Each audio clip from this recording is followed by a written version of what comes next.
हाय नमस्कार मु आसी एक नुआ भिड नहीं तो आज भिडटी हूँ आम OSSC RIM इन ICDS सुपरवाइजर 2023 मसीहार डीवी को लेकिन तो डॉक्यूमेंट वेरिफिकेशन को लेकिन तो स्किल टेस्ट पे आमर 1.25 कैंडिडेट को सिलेक्ट करी तार डॉक्यूमेंट वेरिफिकेशन आमर 21 जुलाई 2026 आरंभ हो डिफरेंट डिस्ट्रिक्ट डिफरेंट टाइम हम आमर एक्सेप्ट पुरी डिस्ट्रिक्ट कारण से रथयात्रा अच्छी सॉरी तापर आम 14/7/2026 आमर एडमिट कार्ड डाउनलोड स्टार्ट हो आउ गोटे जिनस लिखाई कि आमको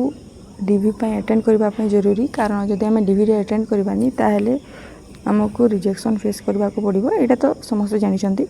तो ये मेन जिनसटा रहा कि आमर केते कटअफ जाइए आमर डीवी केते कटअफ जापर आमको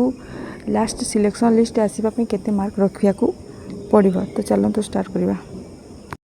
स्क्रीन रे आपन देखि पारुते हमर स्किल टेस्ट पई केते कटअफ नहीं थिला तो यूआर पई 128 जाइतिला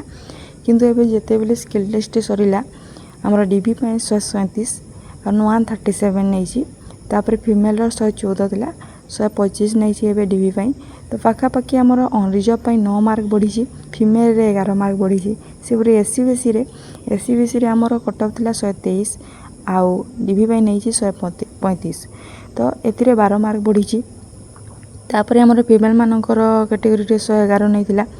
आबे नहीं 124 तो 12 पॉइंट समथिंग बढ़ी से परी आमर एससी कैटेगरी 104 मार्क आमर कटअफ नहीं थिला स्किल टेस्ट पई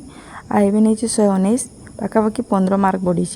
तापर आमर फीमेल रे 93 थिला 107 नहीं पाखापाखि 13 मार्क समथिंग बढ़ी तापर एसटी रे आमर 86 थिला आबे आमर 102 रही जहाँकि 16 मार्क पाखापाखि बढ़ी तापरे 75 थिला फीमेल कैटेगरी रे एसटी रो आ 89 है जहाँकि आमर 13.7 मार्क बढ़ी तो एथिरो आमे जानि परबा केते अधिक मार्क से नहीं 1.25 कैंडिडेट पाई आमर ऑन रिजर्व कैंडिडेट पाई ठीक थिला कि प्रेडिक्शन हाँ 9 ରୁ 10 मार्क आमर नहीं पारे किंतु एसटी आ एससी कैटेगरी रो टिके अधिक जाइछि तेबे एबे कोन हेबो सेटा समस्त मन रे डाउट केते मार्क रहिले आमे सेफ जोन रे रहिबा तो पाखापाखि आपन 5 मार्क धरि नियंतु आउ 5 to 7 मार्क बेसी हेले एतेरे आपन सेफ रही छिबे एसटीएससी कैंडिडेट माने मध्य सेतिकी रे सेफ रही से बेले एते अधिक मार्क नहीं थिला किंतु सेमानकर सीट जेहेतु रिजर्व थाए से भली हेबनी मु बाबुची आउ 5 to 7 mark is safe or enough तो एटा दिला आज वीडियोटी पुनी देखा नेक्स्ट वीडियो रे thank you so much take care bye bye.